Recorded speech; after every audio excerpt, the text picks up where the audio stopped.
Track Record with your hosts Mike Shea and Robert Yetter. Brought to you by Eventide Entertainment. Hello, everybody, and welcome to another episode of Track Record. I am your host, Mike Shea, joined as always by... I am Robert Yetter. Hell yeah, and today we're talking storytelling, we're talking overlying themes, we're talking arcs, we're talking concept albums, my friends. Albums. This is going to be a sexy episode, I think. Last week we talked about side projects. Robert gave me Team Sleep, which was a side project of Chino Moreno from the Deftones. I gave Robert a piece of shit. It was pretty bad. It was Chunky. The self-titled album from Device, which was the side project of David Draymond from Disturbed. Not good. So I figured when we were picking topics for this week, I wanted something that was a little off the beaten path. First of all, concept albums, I think, are an underappreciated way of writing music. Even though, I mean, they're done pretty often, but I think they're underappreciated. And also, I had been wanting to, as much as Robert likes Epica, was looking for a way to introduce him to Kamelot for a long time, and it seemed too easy. And this was a challenging one, I think, because we both gave each other essentially multiple albums. Yeah. I listened to 2 albums and you listened to 4. Yeah, technically 4. I guess it's either 2 albums or 4 EPs, depending on how you want to look at it. Yeah. But either way, and I wasn't sure about it at first until Robert said, I'm going to give you 4. And I was like, okay, sweet, I can give you 2 and not feel guilty. Because it's hard when you've got those multiple part concept albums that are that good, it's hard to pick just one part of it and say, okay, but you don't get the rest of the story.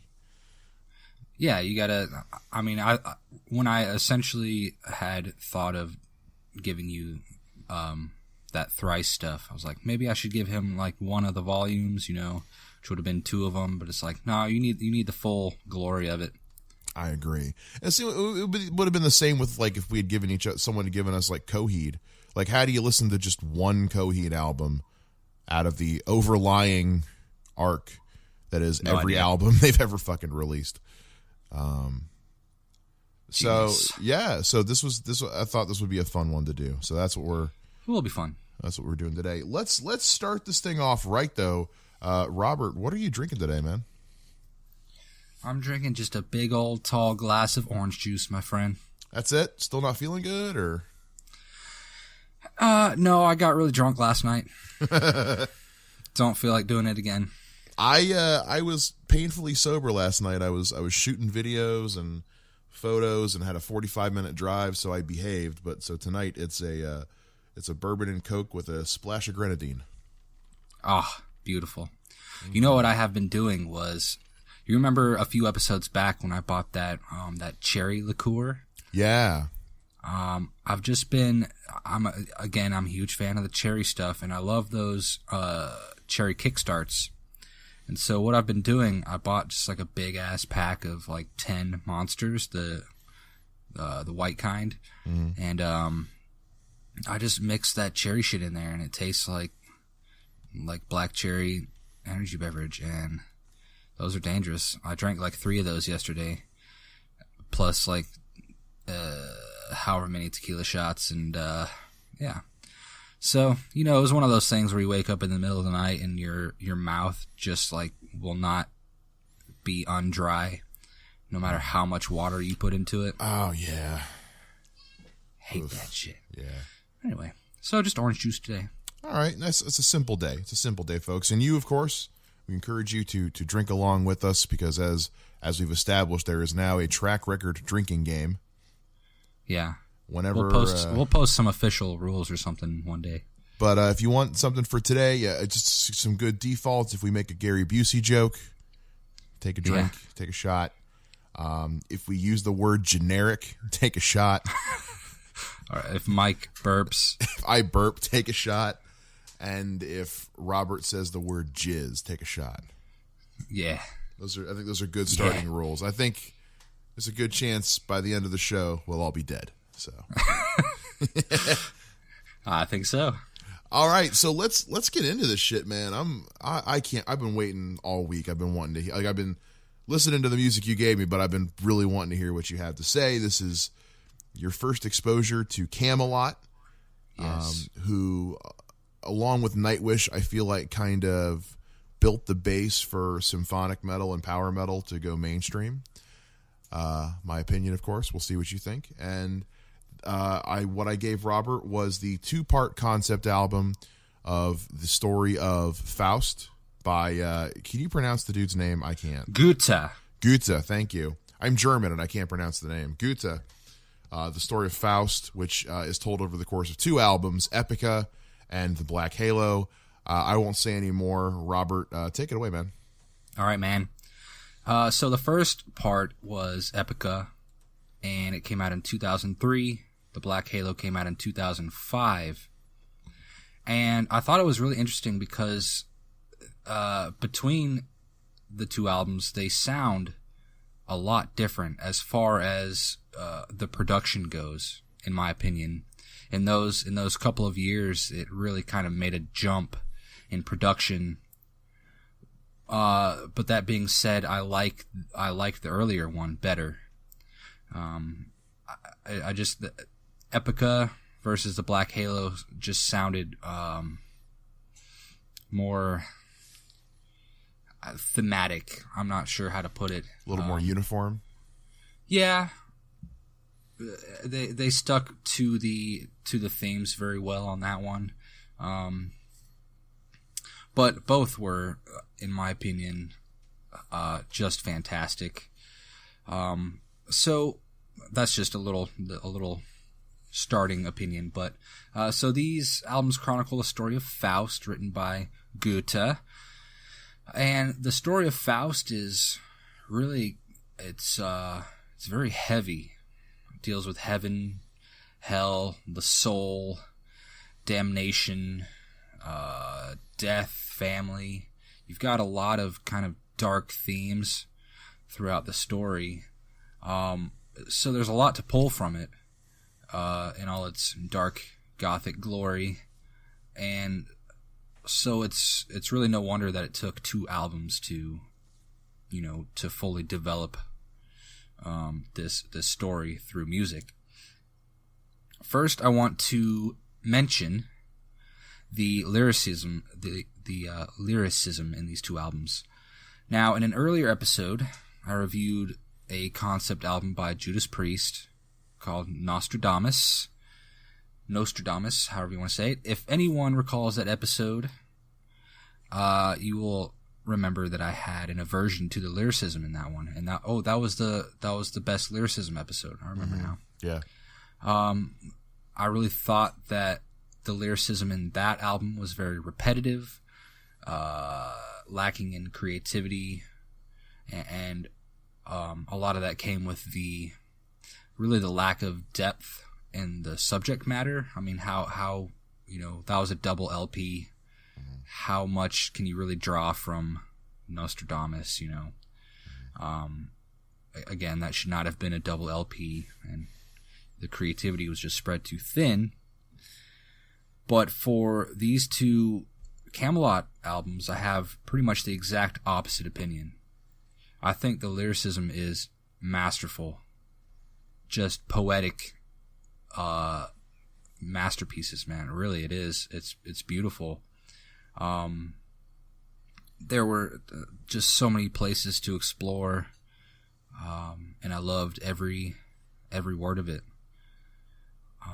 I thought it was really creative and cool how pretty much different members of the band were playing characters, so to speak, throughout the album. It's really cool how they established the idea of characters in a concept album that is, it really kind of mirrors the whole the play vibe,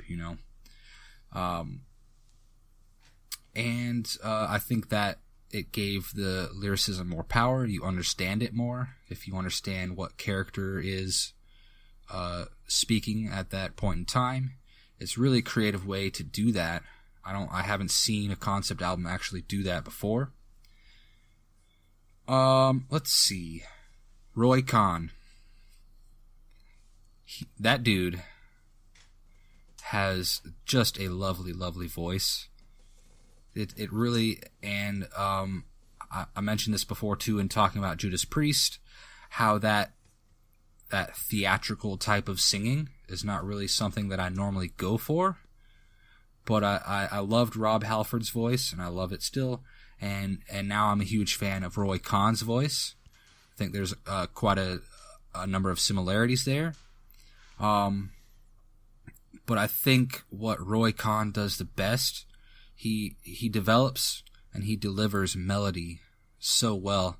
Just regardless of whatever the riff is and whatever key it's in, he always has this really engaging and creative melody to go with it. And that's very respectable. I think he's better than the current singer that's in the band. Not that guy's bad by any measure. I know they spent a lot of time looking for a new person, and he made the cut. But Roy Khan just kind of has that special element. I don't know what it is, but he fits so well. And as you mentioned, this is very much in the genre of power metal. And I'll be the first one to say, and I've probably said in the past, that most power metal is extremely hard to listen to for me. Okay. And even though these two albums are most certainly power metal, way more power metal than they are symphonic metal, they're so beautifully done, and I did not mind the power metal aspects of them at all. I think that it's really that a lot of power metal is corny and generic. Drink up, audience. But these two were... They didn't feel like that to me. They're the farthest you can get from corny and generic, even in a power metal genre. And that's how power metal should always sound, in my opinion. So I'm giving Epica and the Black Halo by Kamelot perfect scores. Because there's no reason not to. There's no song that's skippable. The instrumentation and lyricism are top-notch for any genre, let alone power metal. They developed moving and powerful songs around the dark concept of Faust and really exemplified what it means to make a concept album. So, man, I say bravo. Like, 4 stars.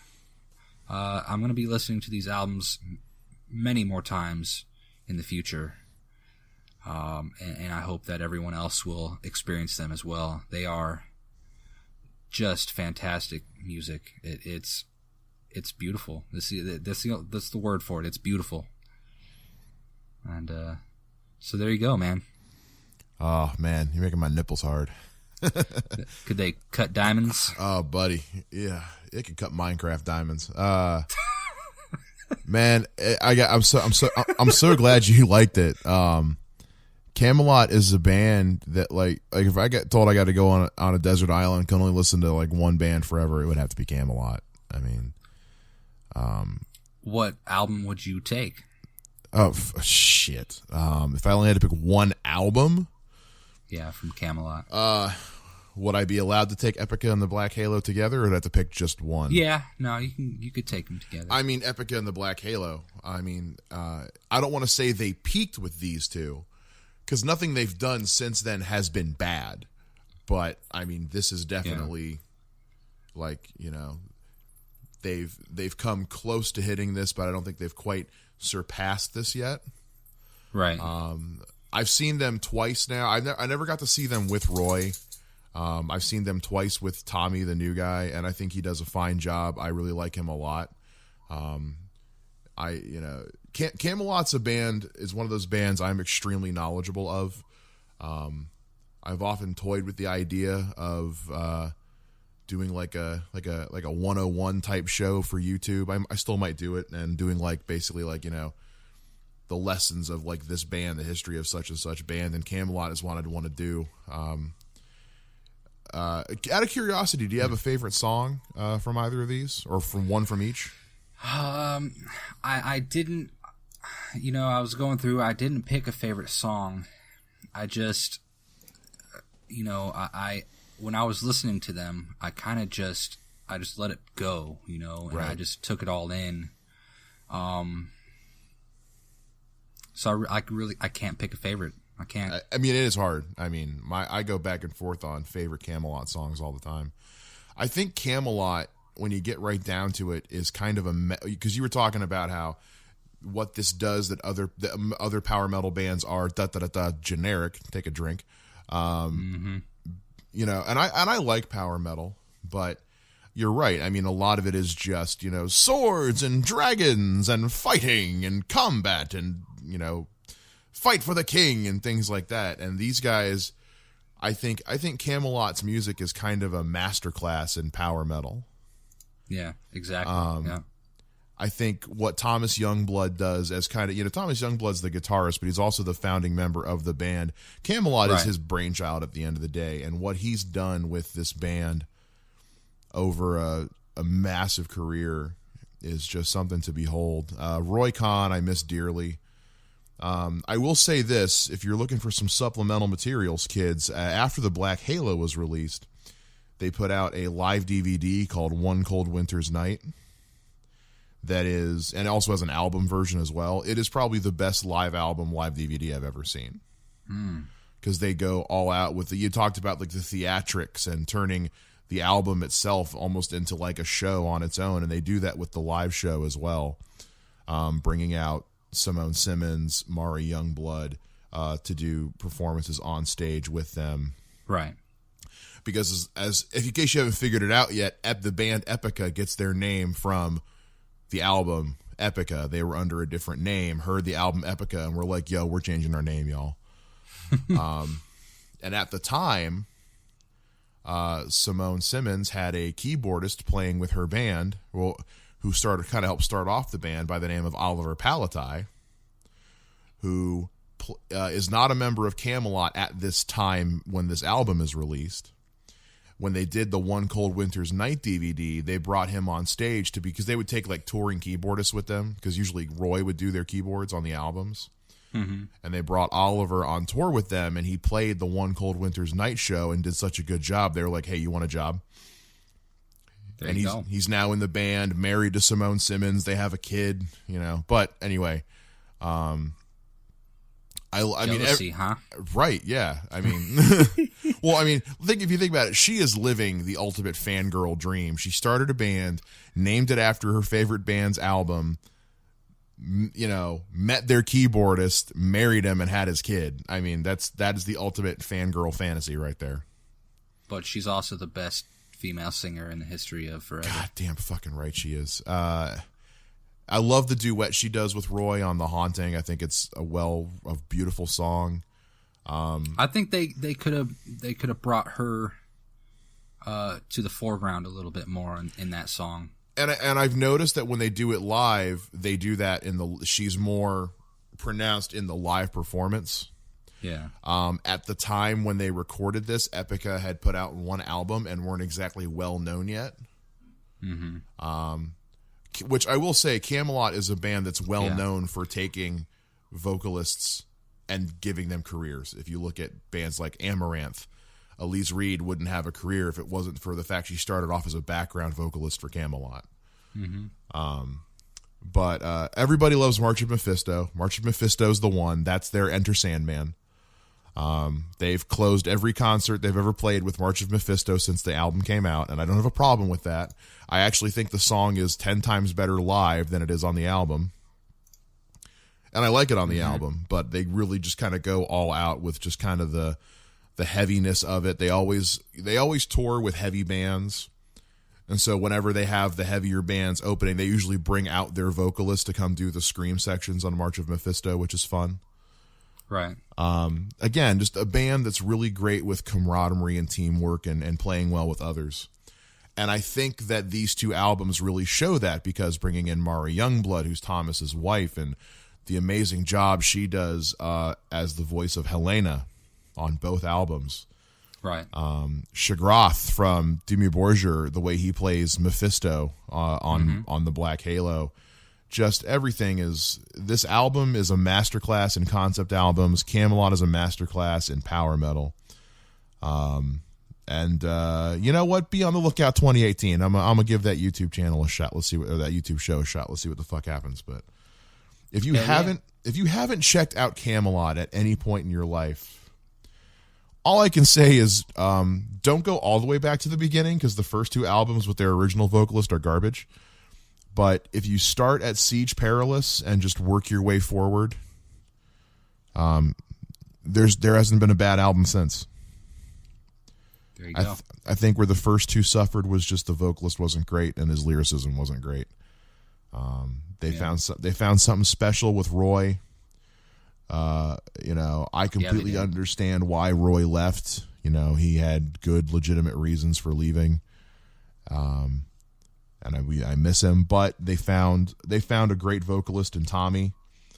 I know they searched long and hard, and he really put forth the extra effort to kind of come, because he had his own band, and he kind of put the extra foot forward and said, like, I'm all in. And so I'm glad they did that. And they've put out two solid albums with them. I look forward to the new one. So, but yeah, I'm glad you like this, man. I love these two albums. I love this band. And again, if you haven't checked out Kamelot yet and you're listening to this, once the show's over, just, man, frankly, go watch the One Cold Winter's Night live performance. It's all over YouTube. If that doesn't hook you, nothing will. Heard that. All right. So 4 out of 4 purple stars for the dual concept albums of Epica and The Black Halo by Kamelot. I mean, it doesn't get any better than that, guys. Or maybe it does. Who knows? We'll see what comes up after the break when I talk about what Robert gave to me. We'll see. Do I sense some jizz? Oh, take a shot. Everybody take a drink. There you go. We might get some jizz. We'll find out, though. Drink it up. Let's stop real quick. We'll take a break. Let me take a drink. Yeah. That's good shit. Let's take a quick break. When we come back, I'll talk about the albums that Robert gave to me. So stay tuned. There's nothing quite as satisfying as a good conversation with intelligent company. Join comedian Don Smith every week as he sits down and talks with comedians, actors, filmmakers, writers, and everyday schmoes. It's The Life with Don Smith, Wednesdays at noon on 106.9 FM, and now available on the Eventide Entertainment podcast feed every Friday on Spreaker, YouTube, and iTunes. Nothing brings people together quite like the movies, and every week Aaron Lopez wants you to join him in a discussion about the latest and greatest in the world of film. So grab a drink, grab some popcorn, and get comfy. Come join Aaron and friends every Thursday at The Drive-In, presented by Eventide Entertainment. There's a reason they call them lazy Sundays. There's nothing better than sitting around and enjoying the comforts of a good book. But what book should that be? Well, every Sunday, Eventide brings you The Bookseller, hosted by Jessica Gillen. Each week, Jessica breaks down a different book and tells you everything you need to know before cracking it open and getting lost in a whole new world. Tune in every Sunday for The Bookseller with Jessica Gillen, brought to you by Eventide Entertainment. Welcome back, everyone, to Track Record. We just heard my thoughts on the lovely Faust albums, Faust-themed albums by Kamelot, The Black Halo, and Epica. Lovely, lovely albums. I gave them perfect scores, so y'all go check them out. Next, we have Mike's take on what I think is the prime example of a concept album, but in this case, it's actually 4 albums split across 2 CDs. And it's called The Alchemy Index by Thrice. I'm trying to think of when I got into Thrice. This was probably my first foray into Thrice. I had heard a couple of their earlier singles, like on, I don't know, VH1, MTV, or whatever. Or what was that other? Fuse? Yeah, that one was good for a while, and then it got Fuse? bought out by somebody and went to crap. So yeah, songs from like Artist in the Ambulance, that era when they were kind of, I guess, what would you call them, like post-hardcore or something like that. Yeah, because like they're not really metal, but I don't know. It's hard. It's hard to put a pin in Thrice. And they've really morphed, you know, ever since these 4 albums, the Alchemy Index,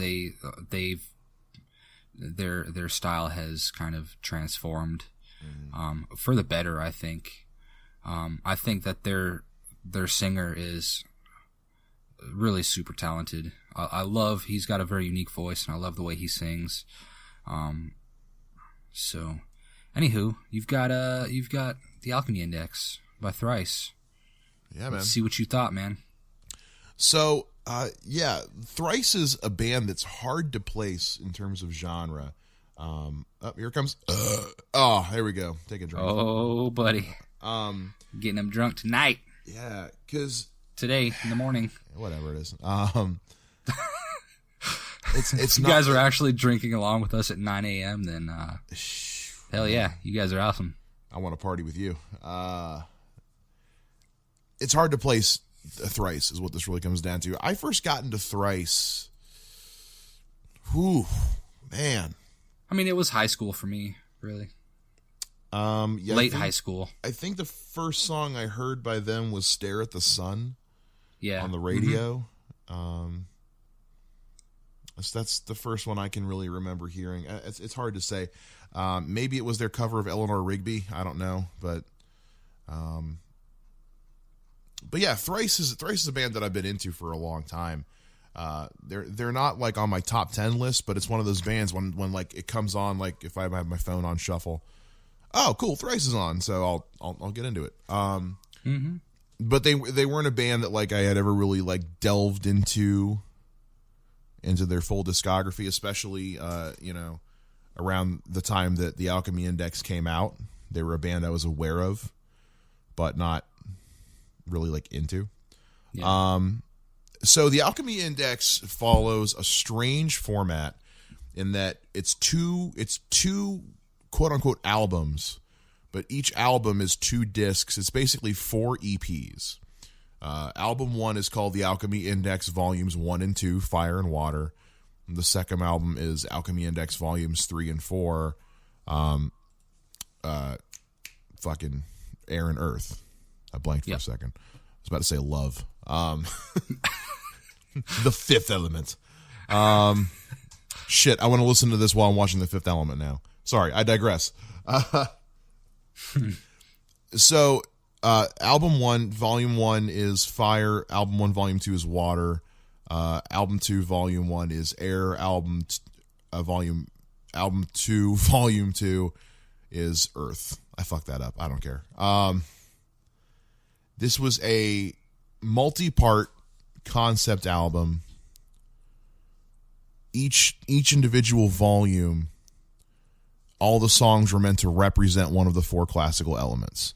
On Fire, all of the songs are meant to be some kind of representation of the element of fire. Same thing for Water, Air, Earth, so on and so forth.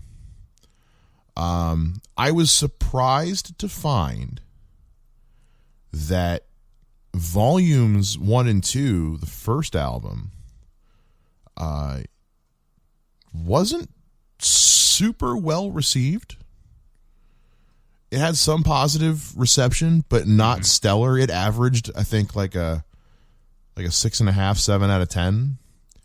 Whereas the second album averaged like a 9 out of 10. People loved the second album. Yeah. And I tried to figure out why. And one of the things I found in my research was they never released any singles off of Volume 1 and 2. Is that right? Yeah, they only ever released one single off of any of these, and that was Come All Ye Weary off of Volume 2, which is on Disc 4, Earth. Right. It was the only single they ever released off of either of these, which I found shocking.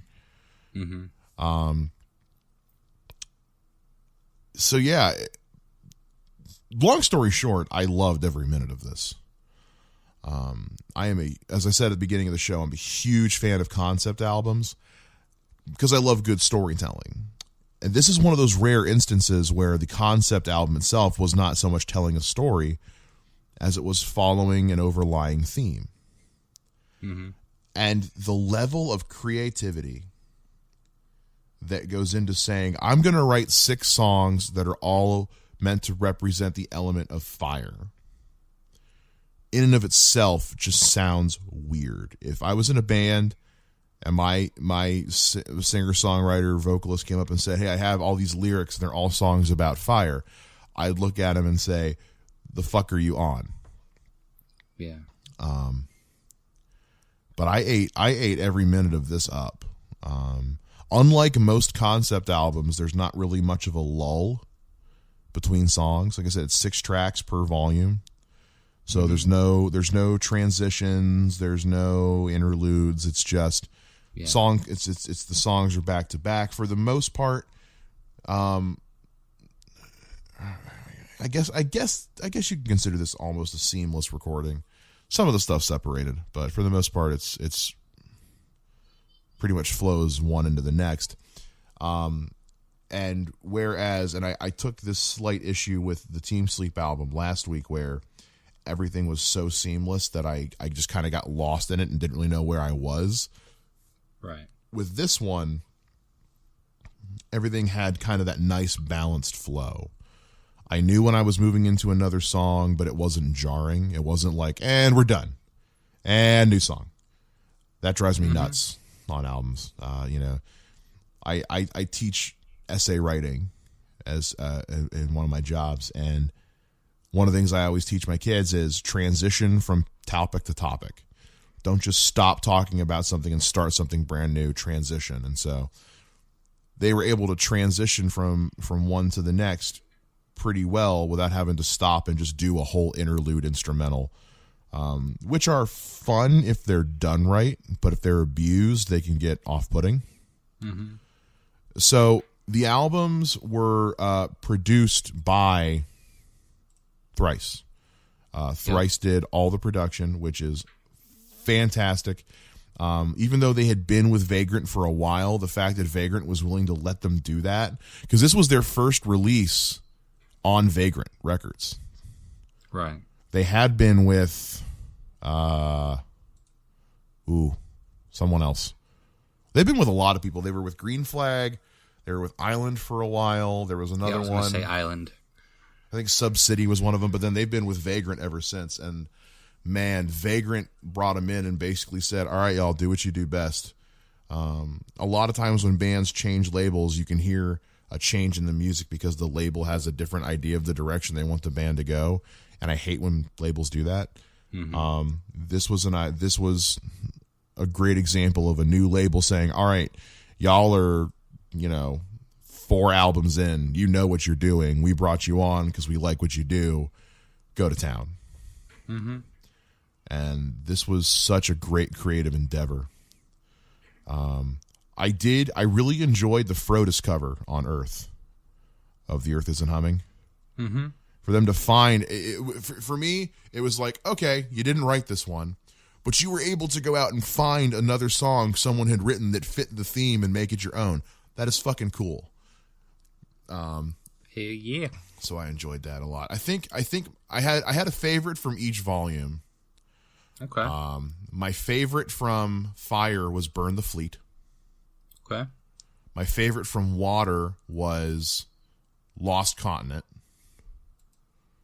My favorite from Air was Daedalus, mostly because I just love that fucking word. Yes. I don't know why. It's also one of my favorite classes of starships in Star Trek. Look it up, people. And and my favorite from Earth, I honestly think was probably Come All You Weary. It's probably a good reason why that one was put out as the one single. If you're going to put out a song, that's a good one to put out.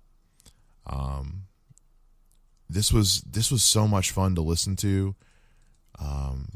Right off from the beginning, I was like, all right, 4 EPs about elements. What the fuck kind of weird ass, preachy, neo-Wiccan shit am I about to get into? Because as somebody who was a practicing Wiccan for a number of years, it was like, all right, what the fuck am I about to listen to here? Like, and I just, oh my God, this was just so much fucking fun. I'm gonna cut right to it, man. 4 out of 4 purple stars across the board. Oh man, that's beautiful. And if you think about it, that's like 4 stars per volume, so that's like 16 fucking stars. Yeah, man. Just, oh my God, this is, again, I know it's kind of short, sweet, and to the point, but when you're listening to something that's just, we had this happen with the classic rock episode.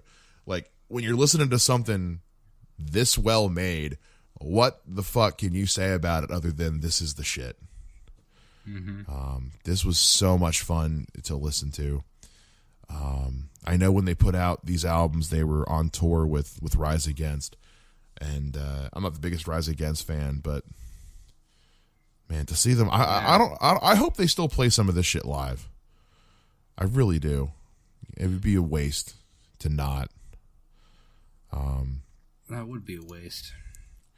Because there's a lot of bands I listen to that put out great albums that go underappreciated, so they just never play songs from them live, and that makes me mad because it's like that's good quality music. The people who are at your show are gonna want to hear those songs. Like, nobody who paid money to watch you live is gonna say boo if you play something like this. So I hope they still play this shit live.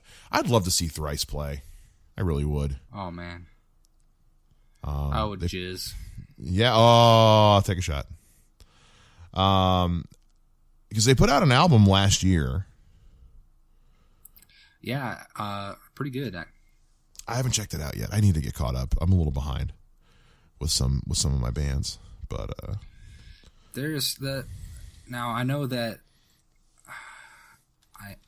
I know that I probably mentioned it before, but just the lyricism. Like, what did you think about the lyricism on this stuff? Like, for me personally, I think my favorite song from Earth is "Digging My Own Grave." Oh, you that's know, a good song. the piano just. Well, okay. First, let me just say that, like you said, it's less of a story and it's more, the themes that are overlying, but how they do it, how they just like make it feel like it belongs in that element. It's so crazy. Like on Earth, you have more piano, more acoustic guitar. On Air, you have very melodic, clean electric guitar. Water, you have sub bass booms and kind of like more synthy. And then Fire, they go for the more like kind of a more metal. And see, and you're absolutely 100% right. I think that's also indicative of the element they're performing. With the Earth one, yeah, it was more piano, it was more acoustic guitar, it was more bare bones, just kind of the simplest form. It was the foundation. Yeah, the way that they were able to do that, and so that each one actually sounds like the element. It's really, really creative and well done. This is an endeavor. This shouldn't have worked. Like, I say that about movies sometimes. A movie gets made and you're like, this movie should not have worked, but somehow they made it work. The Alchemy Index is a collective piece of music that shouldn't have worked.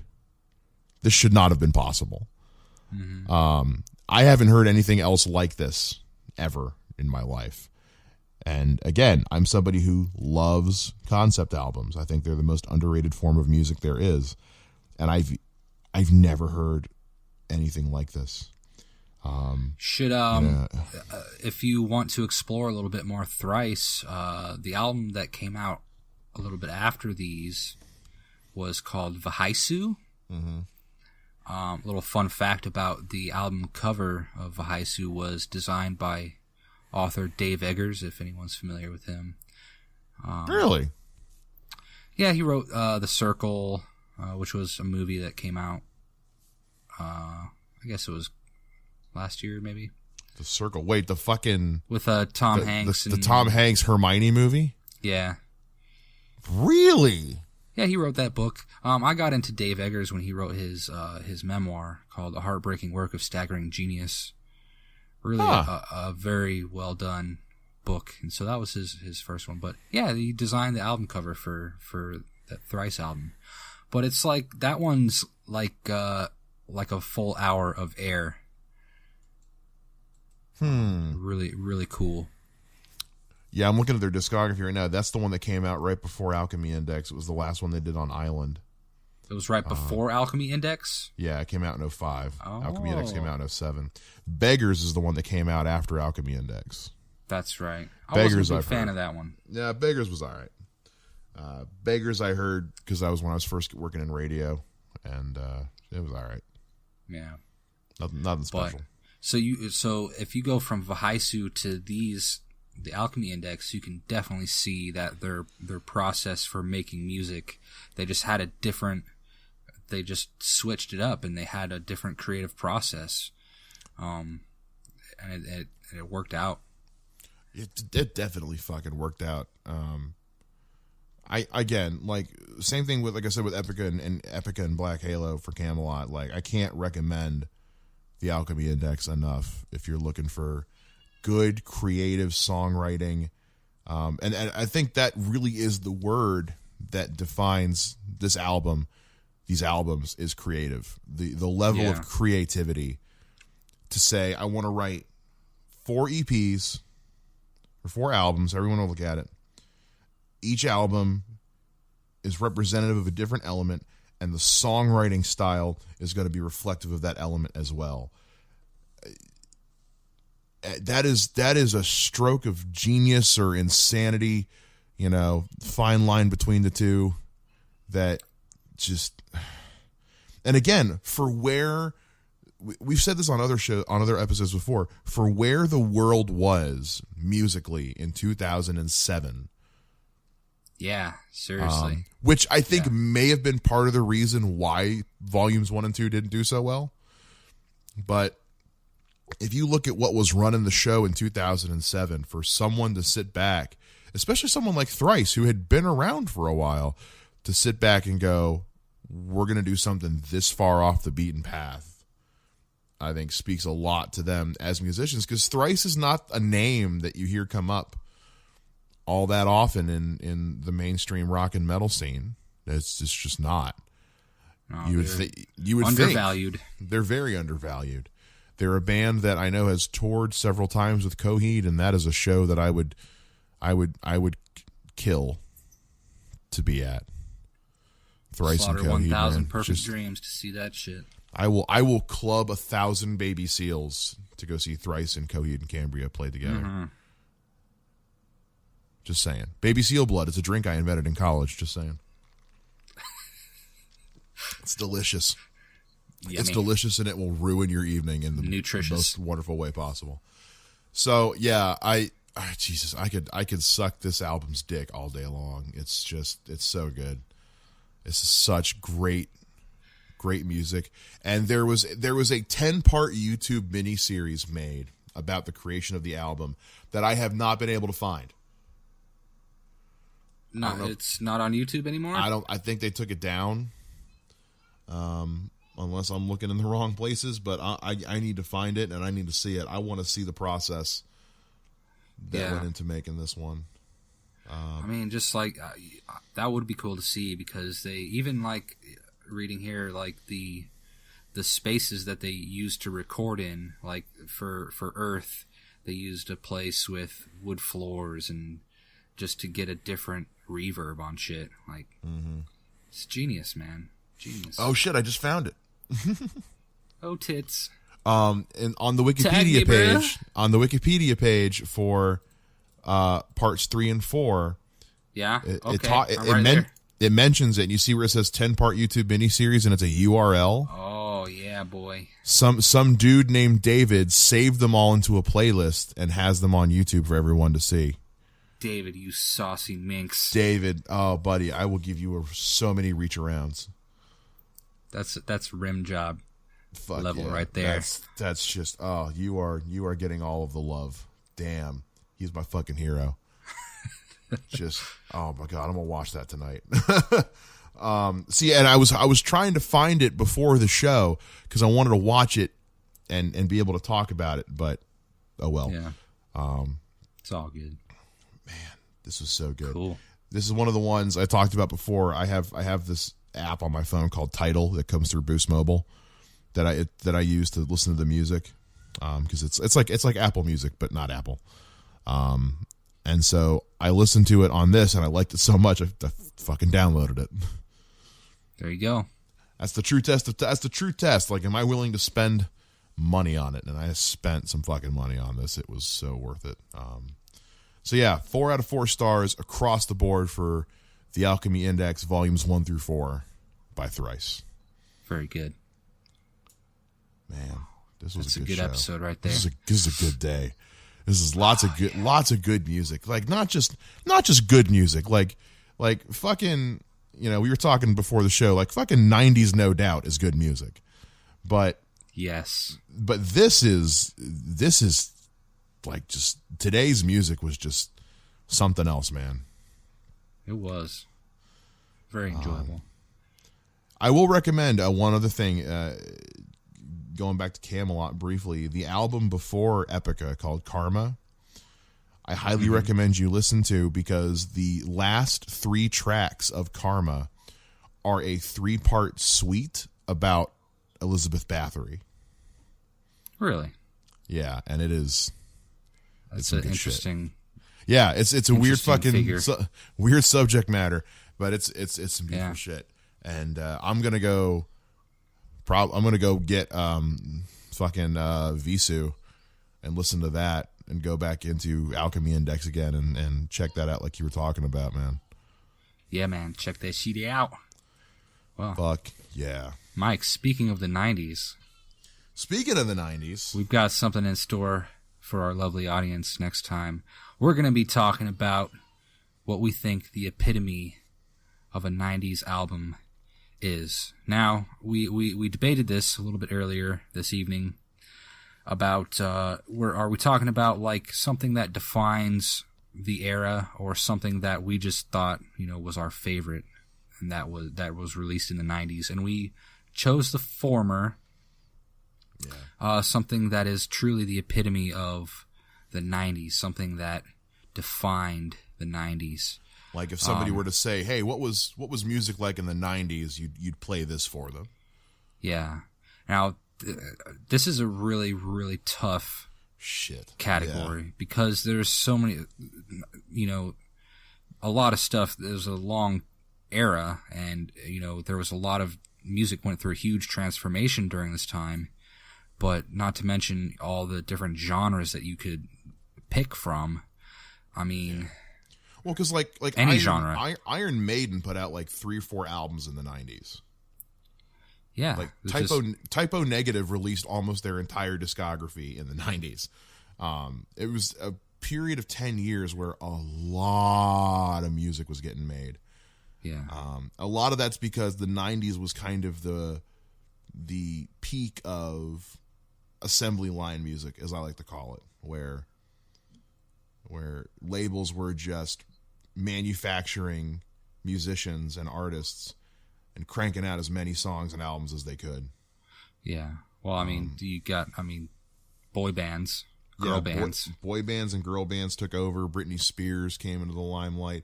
There was Spice Girls. There was a lot to sift through. And it's not that we're saying that stuff was necessarily good or bad. It was just, you know, like as big as bubblegum pop was in the 90s, I still don't think bubblegum pop is representative of what 90s music was. Yeah. The idea for, you know, we have our favorites from the 90s. We'll get to that in a second. But we were looking more for what we think really stands out as, this kind of encapsulates what the 90s was musically. That's right. Well, what was your absolute favorite album This was from the 90s?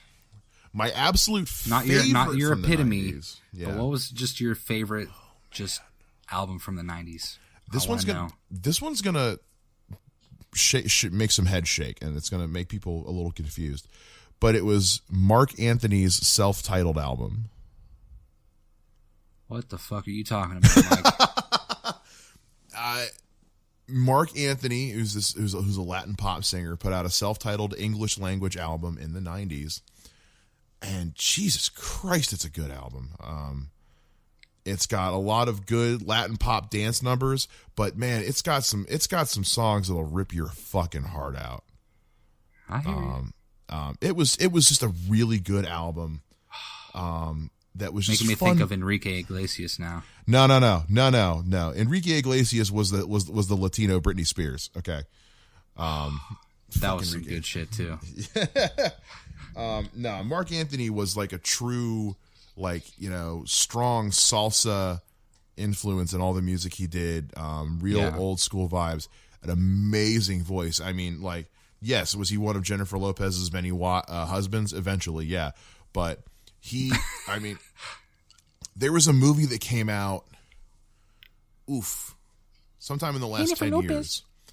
years, called El Cantante, I think it is, where he plays Hector Lavoe. It's the story of Hector Lavoe, who, if you don't know who Hector Lavoe is, was this amazing fucking Latino salsa singer in the fucking, oh Jesus, when was he around? I forget.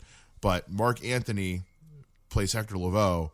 Jennifer Lopez plays Hector Lavoe's wife, and it's this amazing biopic about just kind of his climb and where he peaked and how he kind of crashed and burned. It's not a movie that paints him in a good light or a bad light. It paints him in an honest light.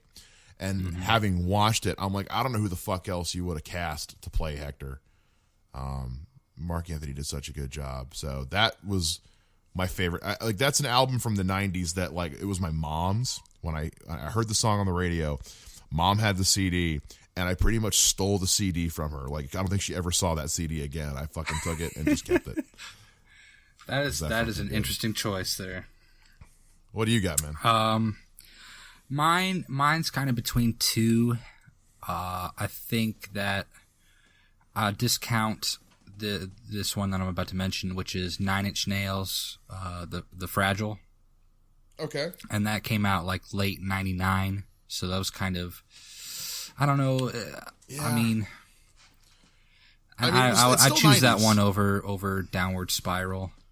Yeah, it's still 90s. I mean, 90s yeah. is 90s. And so I think that if I was to choose something that I got the most inspiration from, was an album called In the Aeroplane Over the Sea by Neutral Milk Hotel. Oh, fuck it. Are you kidding me? And yes, all the hipsters are cheering. I hate Neutral Milk Hotel. You hear me, hipsters? I hate Neutral Milk Hotel. There's indie music, there's hipster music, there's entry level hipster garbage, and then there's Neutral Milk Hotel. Okay, Mark Anthony lover, whatever. You don't have to like Mark Anthony. I don't have to like Neutral Milk Hotel. I feel you. I'm just saying no, I don't have to justify myself to you. No, you don't. You're a Dark Souls hater too. I fucking am. And if you listen to the most recent episode of Saltwater Gaming, Ellison has some things to say about Dark Souls as well. Man, fuck you guys. Still love you all. He doesn't shit on it the way I do, but he's got some things to say. Well, that's cool. You hear me, Ellison? I'm watching you, boy. But so for as far as the epitome of a 90s album, are you ready for what I have chosen in my list that I have here? I'm going to pick one now. All right, man. What do you got? And my selection is an album called Siamese Dream by the Smashing Pumpkins. Oh, yeah, shit. Okay. I'm writing it down. The Siamese Dream. Siamese Dream by the Smashing Pumpkins. Have you not heard of this? I have. Okay. I have. I worked for the rock station in Columbia for 2 years. So, yeah. I mean, if we're talking about rock in the 90s, yeah, I mean, you got to talk about Smashing Pumpkins. Yeah, no, I agree. Okay. Audience, you should see Mike's face right now. I am historically not a Smashing Pumpkins fan, but I think listening to the album in the context for this show, we'll see what happens. Because Okay. I admittedly, I've never listened to one of their albums beginning to end. Okay. My opinion is based solely on radio singles. I could change my mind. You never know. We'll see. I feel like we should just like let loose our lists that we have. Oh, the ones that we're not picking? Yeah. Oh, go. What else do you got? You want to know what? All right. The What other are you not 5 on giving my me? list were Radiohead, OK Computer, Oh, yeah. My Bloody Valentine, Loveless. Damn, Yeah. that was in the 90s? That was like 91. You've Wow. got Marilyn Manson, Antichrist Superstar. Oh, fuck yeah. Shit, the song 1997 is like... And then I had here Downward Spiral by Nine Inch Nails. I think that's a pretty good example of the 90s. I think that was 94. And then my last pick was Aquemini by Outkast. Whoa, wow, man. Outcast. Oh, There's a name I haven't Outkast heard in a ruled the while. 90s, man. Yeah, they fucking did, and they ruled the first couple of years of the 2000s, too. Outkast is where it's at, man. I miss Outkast. Yeah. The fuck is Andre 3000 doing these days, anyway? Being goofy. I don't know. Have you seen that Key and Peele about that? Probably. Where Big Boy is just like at a diner or something, and then he meets Andre there, and Andre's like all wearing like a Oh, yeah. some sort of like weird outfit and just being just goofy, like off the wall. Yeah, because Andre went through that period where it was like all like the old like 70s pimp suits and stuff like that. Yeah. And the hats and the Yeah. vest and sharp dressed man. That's what he was. Still a great rapper though. Dude, Andre's the shit. Did you ever see that movie The Four Brothers with him and Mark Wahlberg and You know, I saw it, but I don't remember it. I mean, it's an incredibly forgettable movie, but it was all right. You know. So some of the ones, should I give you the one I'm giving you first? Yeah. Okay. So I also kind of leaned more towards 90s rock. Rock wasn't exactly running the 90s, but I think some of the most representative of the time music was in the rock genre. So I kind of had it narrowed down to about 9. But I think the one I'm going to give you, I think because this is an album that came out about midway through the 90s, came out in 94. Mm-hmm. And I think this is an album that just kind of took the world by storm. And that is Cracked Rear View by Hootie and the Blowfish.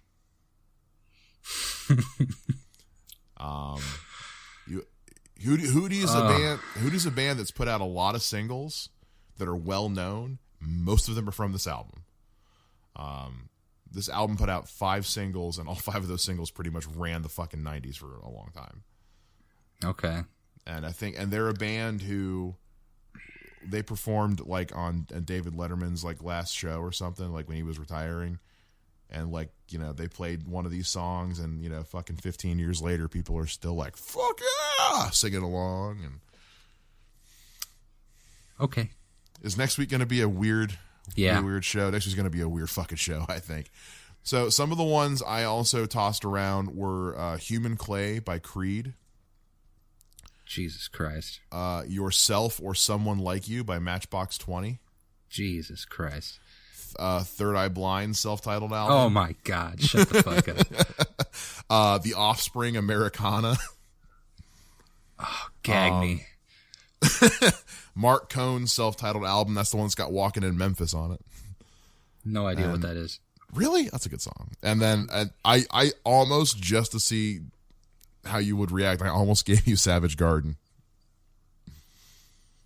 Savage Garden. You remember Savage Garden? Who's that by? No, it was a band, Savage Garden. They had a self-titled album in the 90s. Oh, they did that one. They were the one-hit wonder? What was that song? I wouldn't say they were a one-hit wonder. They had 2 albums, and both. What was their big song? Jesus Christ. La, la, la, la, la, la. Now I'm flying to the moon and back if you'll be my baby. They had 3 off that album there was another one that was I'll fucking send you some videos or some shit. I don't give a damn. I think Savage Garden was the shit, but I think in terms of where 90s rock was, I guess. How are you going to leave out like Radiohead or dude, it was tough. Manson. You know how fucking hard this was? We fucking were debating this shit for about an hour. Of just like what to fucking do. This was like, no matter what I picked, like it pains me like the list I have. Like those were the 9 that I was just kind of like seriously considering. But the list that I was like, that one's good. Oh, that one's good. Like, it's a fucking mile-long list. Yeah. I went into my iTunes and created a smart playlist that just included everything from 90 to 99, and it was just like, boom. And I was like, how the fuck do I, like, not pick Typo Negative? How do I not pick Iron Maiden? How do I not pick Vulgar Display of Power by Pantera? You know, it was... I hear you, man. This is a fucking hard one, man. True.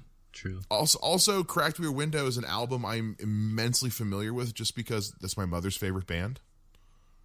Okay. And so this was an album that I heard all the time.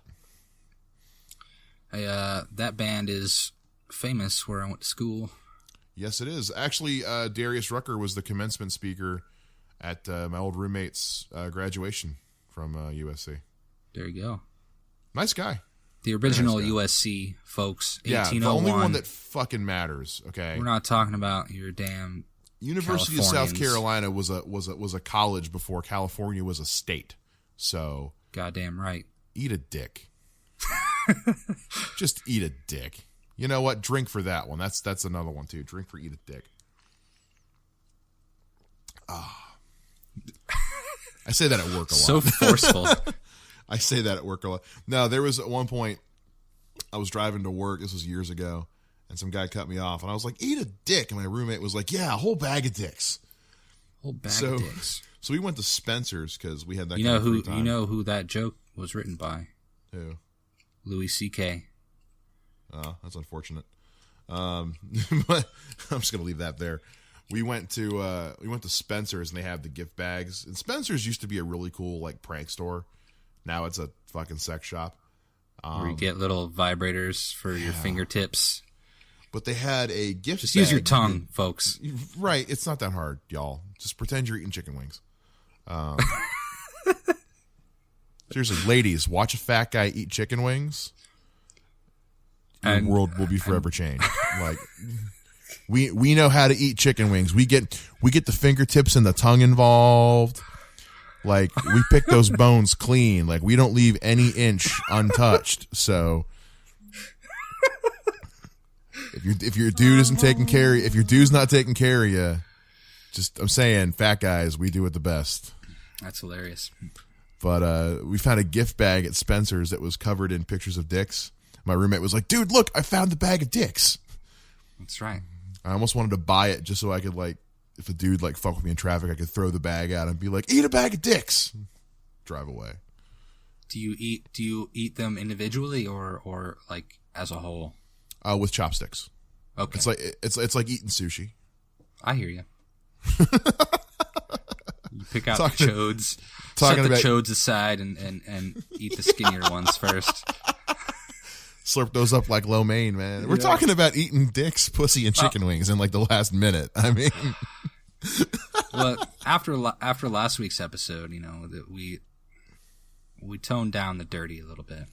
You tried, and then I fucked that up, and now it's back in full force. It's back. We're going to put a big Put a big letter E on this one, I guess. Yeah. Mike, what do we have? We have a show, my friend. We have a show. Next week is going to be fun. Not the same kind of fun we had today. Next week's going to be... Like the kind of fun that, like, SpongeBob would sing. Yeah. The annoying kind of fun. More like the kind Plankton would sing, you know, F is for fire that burns down the town, U is for uranium bomb, N is for no survivors. Next week's going to be weird.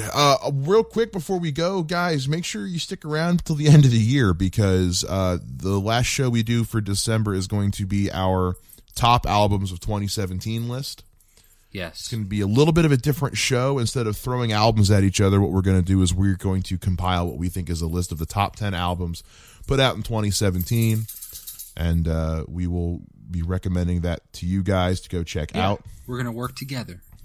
Working together, best friends forever, working for a common goal. Mm-hmm. I could have been in show business. I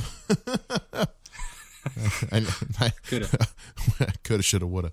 So yeah, we've got a show, my friends. So top 10 2017 albums coming at the end of the month. Next week we'll be talking about what we consider the epitome of a 90s album. And make sure you guys check out all the other great shows we have here at Eventide Entertainment. Tomorrow is Thursday, so the Drive-In with Aaron Lopez will be hitting. Friday we'll have The Life with Don Smith, and over the weekend we will have Saltwater Gaming and The Bookseller. Make sure you check out all of those. Go to our website, eventideent.com.